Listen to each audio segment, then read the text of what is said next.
3월 세 번째 주일을 맞이하였습니다. 이제 정말 봄이 오기는 왔습니다. 이 코로나 확진자의 숫자가 그런데 생각만큼 줄지 않아서 우리의 기도가 더 필요하지 않나 싶습니다.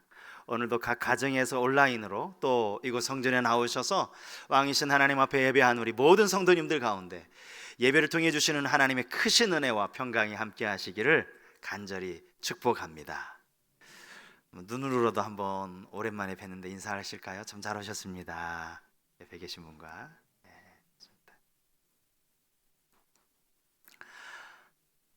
본문은 이제 예수님께서 대제사장 가야바에게 이미 신문을 받으시고 당시 로마의 총독이었던 빌라도에게 끌려오셔서 마지막 사형 판결을 받으시는 그런 내용을 기록하고 있습니다. 유대인들은 상당한 부분에서 자치권을 행사할 수는 있었지만 사형을 선고한다든지 사형을 집행하는 권한만큼은 부여받지 못했으므로 그러한 권한을 가지고 있는 당시 로마 총독 빌라도를 찾아갈 수밖에 없었던 것이죠. 이것은 유대가 로마의 식민지였기 때문에 어쩔 수 없는 일이었습니다.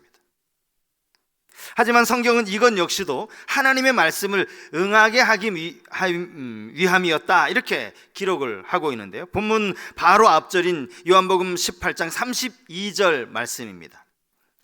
이는 예수께서 자기가 어떠한 죽음으로 죽을 것을 가리켜 하신 말씀을 응하게 하려 함이로라. 예수님이 이미 이런 말씀을 하신 적이 있다라는 거죠.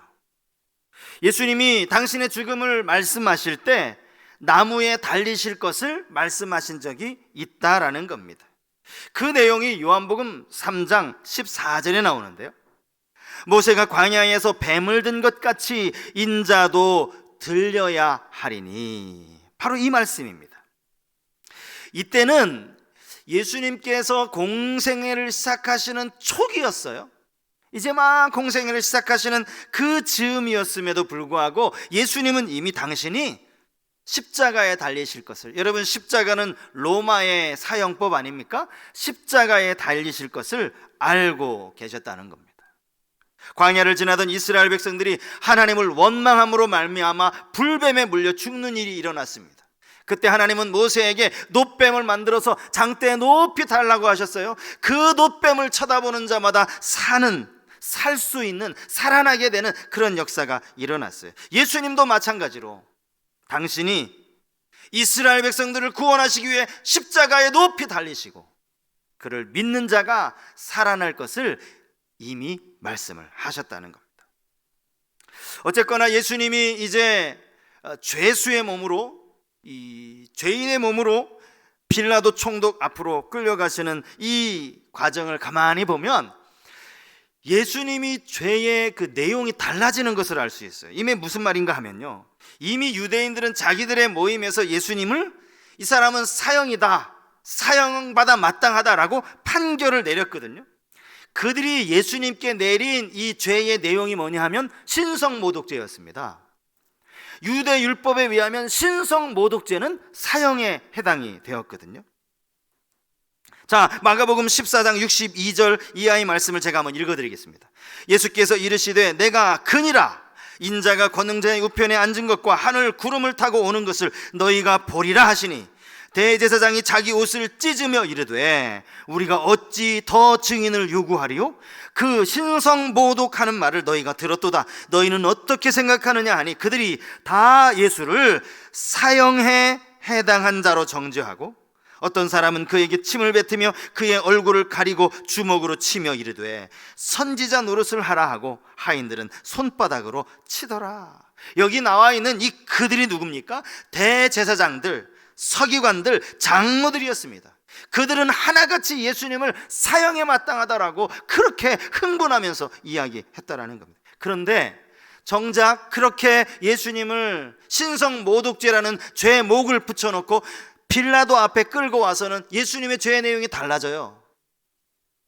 자, 한마디로 예수님을 대중선동죄, 로마를 반역하는 정치범이라고 그렇게 이야기를 하는 겁니다. 누가복음 23장 1절과 2절 말씀이에요. 무리가 다 일어나 예수를 빌라도에게 끌고 가서 고발하여 이르되 우리가 이 사람을 보매 우리 백성을 미혹하고 가이사에게 세금 바치는 것을 금하고 자칭 왕 그리스도라 하더이다 하니. 이게 고소장이에요, 고소장. 빌라도가 예수님께 첫 번째 물은 물음이 뭡니까? 네가 유대인의 왕이냐? 이런 질문을 던진 이유가 바로 여기서 나오는 거예요. 그가 자칭 왕이라고 합니다. 여러분, 사실 로마 이 빌라도 총독 입장에서는 그는 로마 황제의 위임을 받아서 이 유다 지역을 관할하는 총독 아닙니까? 그런 입장에서 이 예수님이 정치적으로 왕이 된다라는 건요, 빌라도 자신에게뿐만 아니라 그가 섬기는 로마 황제에게도 이게 얼마나 위험한 일입니까? 그런데 오늘 빌라도의 신문 내용을 가만히 보시면, 아니 빌라도가 정말 막 흥분하면서 네가 그래 로마에 감히 반역을 해? 막 흥분하면서 신문을 해야 할 것 같은데 오늘 신문의 내용이요 별로 그렇게 심각하지 않아요. 왜 그랬을 것 같습니까? 아니 지금 정치범으로 잡혀갖고 자칭 왕이라고 지금 로마를 반역하는 죄로 끌려왔는데 왜 빌라도가 예수님을 아주 자세하게 신문하지 않는 그 이유가 뭐냐고요. 예수님의 얼굴을 보니까 예수님의 모습 속에서 막 민중을 선동하는 그런 분처럼 보여지지 않았던 거죠.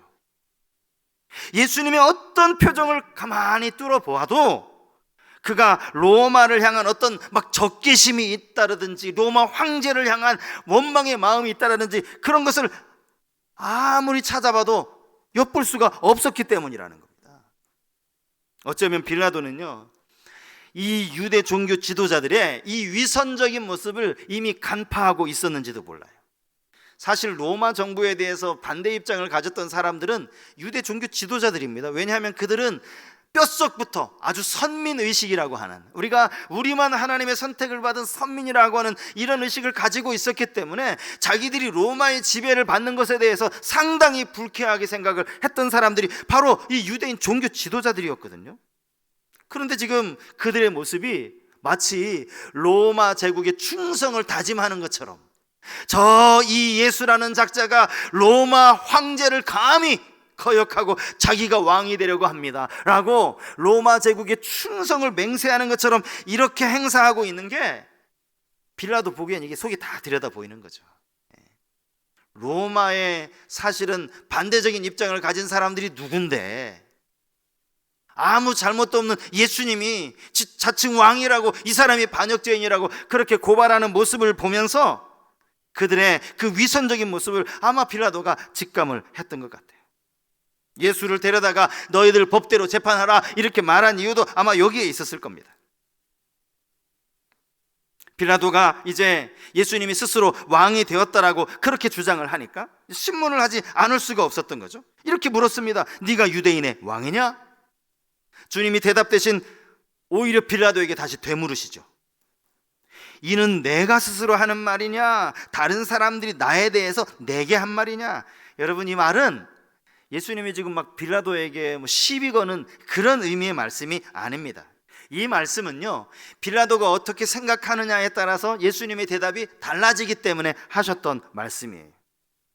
정말로 예수님이 로마를 반역하는 정치적 왕이냐고 그렇게 해서 묻는 질문이라면 예수님은 아니다 라고 말씀을 하실 거고요. 혹시라도 이 빌라도 스스로 생각하기에 자기 스스로 예수님이 어떤 영적인 또 종교적인 의미에서 진정한 왕이 아닌가? 이런 마음에서 질문을 던졌다면 예수님은 아마 그렇다라고 이야기를 하셔야 되니까 이 빌라도의 질문의 의도를 물었던 거죠. 하지만 빌라도는 예수님을 알지 못했어요. 어쩌면 빌라도는 이 종교적인 일에는 별로 관심도 없었다는 말이 맞을 겁니다. 이 재판을 자신이 맡아야 한다는 것도 아마 썩 내키지 않았을 겁니다. 그런데 오늘 본문에 그럼에도 불구하고 그가 아주 생각 없이 던진 질문일지는 몰라도 여기에서 우리가 너무너무나 중요하게 다뤄야 할 질문이 하나 있어요. 그 질문이 뭔가 하면 진리가 무엇이냐라는 질문. 진리가 무엇이냐?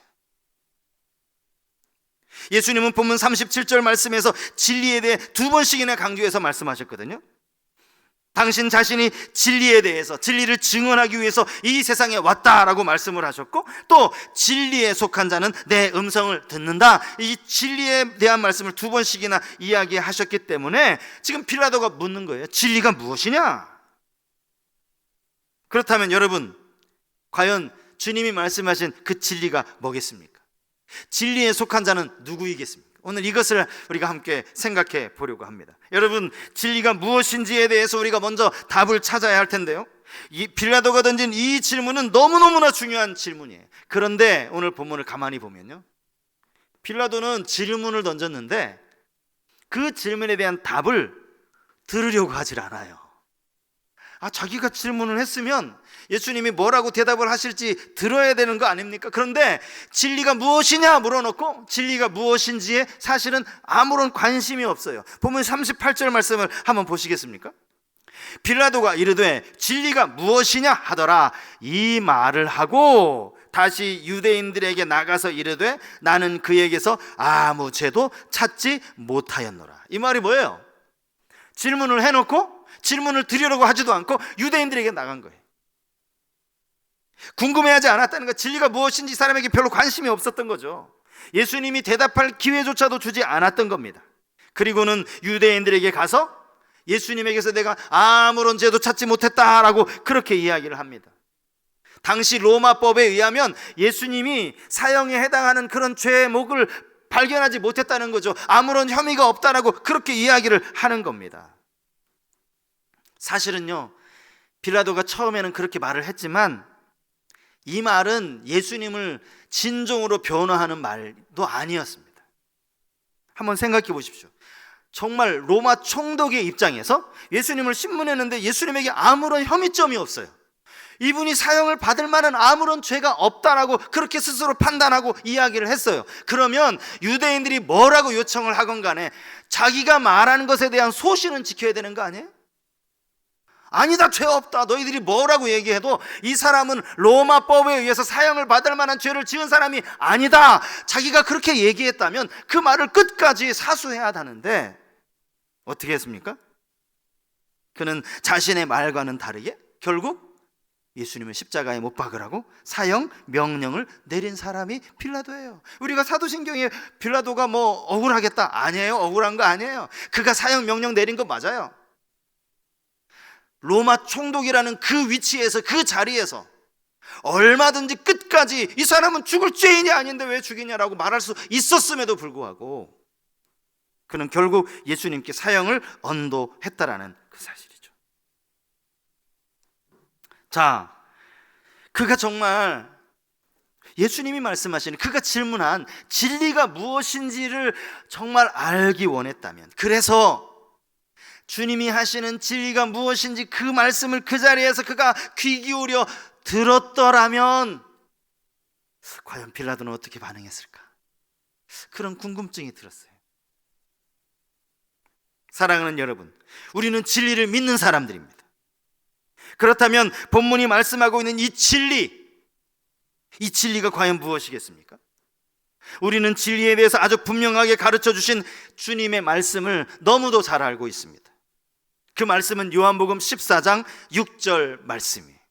여러분 암송하시는 분들도 계실 텐데요, 14장 6절 말씀 우리 같이 함께 한 목소리로 읽겠습니다. 예수께서 이르시되 내가 곧 길이요 진리요 생명이니 나로 말미암지 않고는 아버지께로 올 자가 없느니라. 그렇습니다. 진리는 바로 예수 그리스도 자신이십니다. 더 구체적으로 말씀드리면 진리는 예수 그리스도의 대속의 십자가, 나 때문에 지신 그 십자가의 은혜를 믿고 그 믿음으로 우리의 모든 죄가 사하심을 얻는다는, 구원을 얻는다는 바로 이 복음, 이것이 진리라는 거예요. 대한예수교 장로회 합동 측 총회에서 나온 세례 문답의 첫 번째 질문이 바로 이 진리를 묻는 질문. 제가 조금 전에 우리 세례받는 분들에게 던졌던 질문이 이 질문이에요. 진리를 묻는 질문이고 복음을 묻는 질문입니다. 우리 가운데 아주 오래전에 세례를 받으셔서 그때 무슨 질문을 했나 잘 모르시겠는 분들도 계실지 모르겠어요. 여러분 똑같아요. 이 질문을 했어요. 이게 합동측 총회의 책으로 나와요. 세례받으면 항상 이 질문을 먼저 던져야 되는 거예요. 이게 가장 중요한 질문이고 핵심적인 질문입니다. 다시 그 질문을 제가 한번 읽어드릴까요? 여러분은 자신이 하나님 앞에 죄인인 줄 알며 마땅히 그의 진노를 받아 죽음에서 오직 하나님의 은혜로만 구원 얻을 소망밖에 없는 사람인 줄 아십니까? 이게 첫 번째 질문이에요. 두 번째 질문, 여러분은 주 예수 그리스도께서 하나님의 아들이심과 죄인의 구주이심을 믿으며 말씀을 따라 구원하실 분은 오직 예수님 뿐이신 줄 알고 그를 믿으며 그를 의지하십니까? 이 질문에 네라고 대답하지 않으면요, 세례 받으면 안 돼요. 이 질문에 네라고 대답을 해야만 세례를 받을 수 있는 겁니다. 예수님만이 나의 유일한 구원자라는 이 사실, 이게 진리라는 거예요. 성례식을 치를 때마다, 세례문답이 진행될 때마다 나는 세례 대상자가 아니지만, 나는 입교 대상자가 아니지만, 그러나 그럼에도 불구하고 우리 모두가 다시 한번 마음에 깊이 새겨야 할 진리가 바로 이 복음이에요. 나는 세례받은 지가 너무 오래돼가지고 상관없어요. 이 질문 앞에 다시 한번 우리의 마음속으로 아멘에 아멘이라고 고백해야 하는 너무너무나 중요한 질문이라는 거예요. 세례받으신 모든 성도님들이 교회에서 성례식이 치러질 때마다, 세례문답을 할 때마다 이 고백을 다시 한번 진지하게 하나님 앞에 속으로 아멘이라고 그렇게 대답한다면, 여러분, 그렇게 세례를 받은 분이, 그렇게 세례받은 세례교인이 신앙 버리고 세상으로 나갈 수 있겠습니까? 결코 그럴 수 없을 겁니다. 주님이 나의 생명을 건져주신 구주이심을 고백한다면, 그것을 확실히 믿는다면 어떻게 주님을 떠나요? 주님을 떠날 수가 없는 거죠.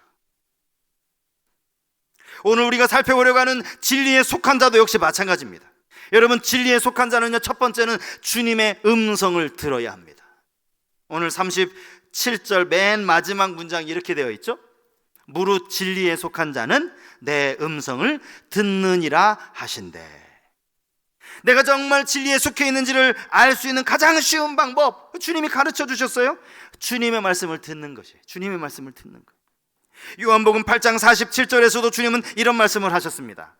하나님께 속한 자는 하나님의 말씀을 듣나니 너희가 듣지 아니함은 하나님께 속하지 아니하였음이로다. 하나님께 속한 자가 누구라고요? 하나님의 말씀을 듣는 자. 주님은 친절하게도 하나님께 속하지 않은 자도 있다라고 말씀하시는데, 하나님께 속하지 않은 자가 누굽니까? 말씀을 듣지 않는 자라는 거예요. 우리 성경에는 이 듣다라는 동사가 꽤 여러 번 나오죠. 제가 아마 이 듣다라는 동사, 듣다라는 이 동사가 가는 의미에 대해서도 아마 예전에 말씀을 드린 기억이 있습니다. 여러분, 여기서 이 듣다는요, 그냥 단순히 들려져서 듣는 게 아니에요. 귀 있는 자는 들으라. 우리 가운데 귀 없는 사람이 누가 있어요? 듣지 못하는 자가 누가 있어요? 왜 뻔한 얘기를 주님이 하시겠어요? 그런 의미가 아니라는 거죠. 그냥 들려져서 듣는 것이 아닙니다. 주님이 이렇게 말씀하시는 이유는 단순히 들으라는 말이 아니라 하나님의 말씀을 귀 기울여 경청해서 들으라는 거예요. 그 말씀을 따르기 위해서 듣는 거죠. 순종을 전제로 해서 듣는 겁니다. 형제들아, 우리가 어찌할꼬? 말씀에 반응하기 위해서 듣는 거예요. 야고보 사도가 이런 말을 했습니다. 말씀을 듣기만 하는 자는, 듣기만 하고 행동하지 않는 자는 어떤 자다? 자신을 속이는 자라고. 왜요? 말씀을 들어서 알고 있는데 행하지 않으면 자기 자신을 속이는 것 아닙니까? 가만히 생각해 보면요, 이 성경에 말씀이 들려지는 것도 하나님의 은혜다라는 것을 우리에게 깨닫게 해주는 말씀이 있어요. 말씀이 들려지는 것, 주님 말씀하신 것처럼 정말 이 말씀을 경청하게 되는 것도, 깨닫게 되는 것도 이게 하나님의 은혜라고요.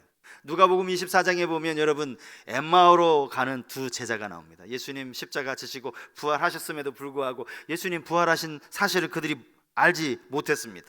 주님이 직접 그들에게 나타나셨죠. 그들에게 이야기를 하셨는데도 불구하고 예수님을 알아보지 못해요. 여전히 그들은 슬픈 기색을 띠고 있었다라고 그렇게 성경이 기록하고 있습니다. 저녁이 돼서 예수님이 이제 함께 저녁 식사를 하시며 떡을 떼서 축사해서 나눠주시죠. 그때 그들의 눈이 밝아졌다라고 기록을 하고 있어요. 근데 여러분, 그리고 나서 그 두 사람이 하는 이야기를 한번 들어보세요. 누가복음 24장 32절이거든요. 두 사람이 말입니다. 그들이 서로 말하되 길에서 우리에게 말씀하시고 우리에게 성경을 풀어주실 때 우리 속에서 마음이 뜨겁지 아니하더냐 하고, 예수님이 저들에게 구약의 말씀, 당신에 대해 예언한 말씀을 들려주셨거든요.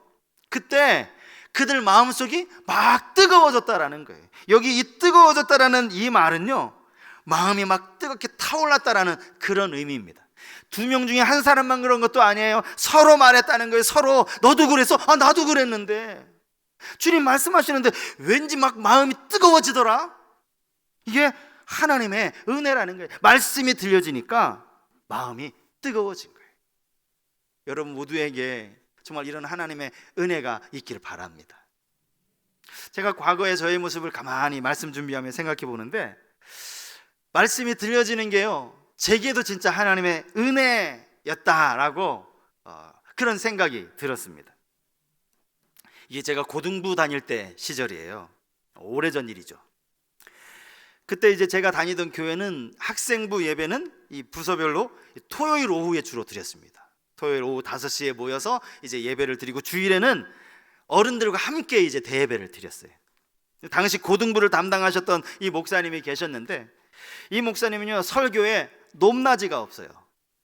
강약도 없습니다. 똑같은 톤으로 쫙 말씀하죠.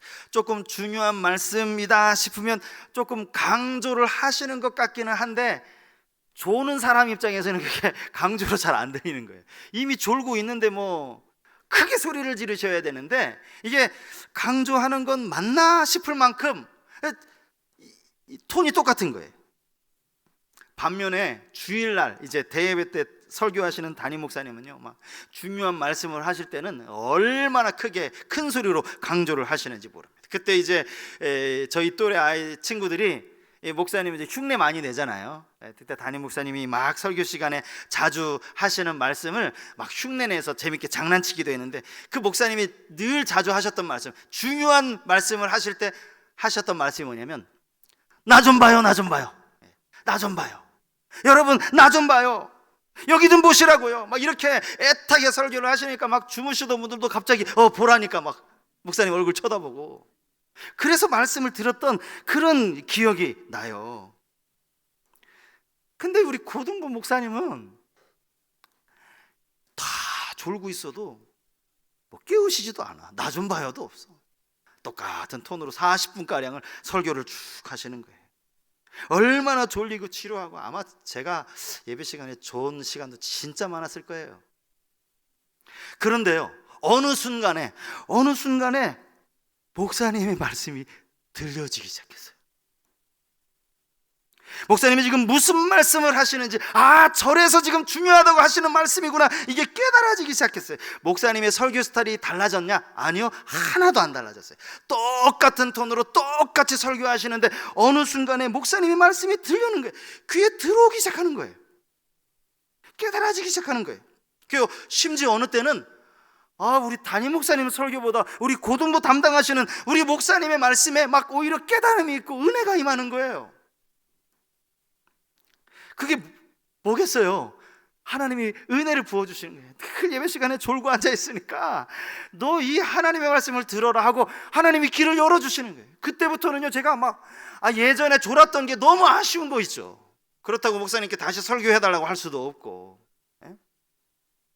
이게 하나님의 은혜라는 거예요. 하나님이요, 은혜를 주셔야 말씀이 들려진다는 거죠. 이전에 제가 사역하던 교회의 목사님이 이런 말씀을 종종 하셨어요. 그분도 이제 설교를 준비하시면서 기도를 하시지 않습니까? 이렇게 기도를 하신다는 거예요. 말씀을 듣는 성도님들에게 하나님께서 은혜를 부어달라고. 그래서 설교자가 때로는 지식이 모자라고 또 지혜가 짧아서 제대로 설교하지 못하고, 이 시간에는 아라고 설교해야 되는데 어라고 설교를 하더라도 성령께서 듣는 사람들, 성도님들 귀를 교정시켜 주셔서 잘못 말했는데 아라고 말해야 되는데 어라고 말해도 성도들에게는 아라고 들릴 수 있게 해달라고, 그런 기도를 하신다는 거예요. 야, 그 기도가 진짜 중요한 기도구나. 제가 오늘 1부, 2부 예배 설교 전에 강대상에 올라와서 제가 그 기도 드렸습니다. 하나님, 설교자의 부족함을 하나님이 다 잘 알고 계시고, 그러니 하나님, 제가 잘못 전하더라도 성도님들의 귀가 열려져서 제가 실수한 것 교정시켜서 들려지게 해달라는 그런 기도가 나오는 거예요. 여러분, 진리에 속한 자라면 하나님의 말씀을 잘 들어야 합니다. 잘 듣고 그 말씀을 이해해야 되는 거예요. 두 번째로, 진리에 속한 자는요, 진정한 자유를 누릴 수 있어야 합니다. 요한복음 8장 32절 말씀, 주님이 이런 말씀을 하시죠. 진리를 알지니 진리가 너희를 자유롭게 하리라. 여기서 나오는 이 진리도 역시 예수 그리스도를 의미하는 거예요. 여기 예수님이 말씀하시는 자유는 죄로부터의 자유입니다. 죄로부터. 주님이 이 구절을 이제 이어서 설명을 해주세요. 요한복음 8장 34절 이하의 말씀입니다. 예수께서 대답하시되 진실로 진실로 너희에게 이르노니 죄를 범하는 자마다 죄의 종이라. 종은 영원히 집에 거하지 못하되 아들은 영원히 거하나니 그러므로 아들이 너희를 자유롭게 하면 너희가 참으로 자유로우리라. 죄로부터의 자유를 참으로 자유할 것이다, 이렇게 말씀하셨어요. 진정한 자유를 의미하는 거죠. 더 이상 얽매일 필요가 없는 완전한 자유를 의미하는 겁니다. 여러분, 우리가 죄로부터 자유를 누릴 수 있다면 여러분, 그거야말로 진정한 자유 아닙니까? 그거야말로 최고의 자유 아닙니까? 우리 삶을 한번 가만히 돌아보세요. 여러분, 무엇 때문에 우리가 얽매여 있습니까? 그 얽매여 있는 것을 가만히 속으로 들여다보면 사실 이게 다 영적인 문제거든, 죄의 문제거든요. 오죽했으면 죄를 범하는 자가 죄의 종이라고 그렇게 말씀하시지 않습니까? 우리는 끊임없이 죄를 지으며 살아가지만, 죄의 종으로 살아가지만 주님께서 이것으로부터 자유를 선포해 주셨다는 거예요. 더 구체적으로는 죄책감이라 죄의식으로부터 자유할 수 있게 하셨다라는 겁니다. 기독교 서적 중에 제 눈에 딱 들어오는 이 제목의 책이 있었어요. 그 책 제목이 뭐냐 하니까 괜찮아, 그래도 널 사랑해. 카이스트에서 석사 학위를 받으신, 그리고 나서 이제 이분이 카이스트 석사를 받았으니 우리나라에서 얼마나 들어갈 직장이 많겠어요? 몽골로 가십니다. 몽골 파송 선교사로 학교에서 아이들을 가르치면서 복음을 전하세요. 그 다음에 인도네시아로 가세요. 그 선교사님이 쓴 책의 제목입니다. 괜찮아, 그래도 널 사랑해. 우리를 향한 무한하신 사랑이 여기에 다 담겨 있는 것 아닙니까? 괜찮아, 그래도 나는 널 사랑해. 이 사랑 안에 우리가 누릴 수 있는 게 참된 자유 아니겠습니까? 여러분, 진리에 속한 자는 먼저 진리가 우리를 진정한 자유로 인도한다는 이 사실을 꼭 기억하실 수 있기를 바랍니다. 바울이 갈라디아서 5장 1절 말씀에서 이렇게 말했습니다. 그리스도께서 우리를 자유롭게 하려고 자유를 주셨으니 그러므로 굳건하게 서서 다시는 종의 멍에를 매지 말라. 예수 그리스도의 십자가는 더 이상 종의 멍에를 맬 필요가 없도록 우리에게 자유를 선물해 주신 것이라는 사실입니다. 이 십자가 사랑 늘 기억하시는 성도님들 되실 수 있기를 축복합니다.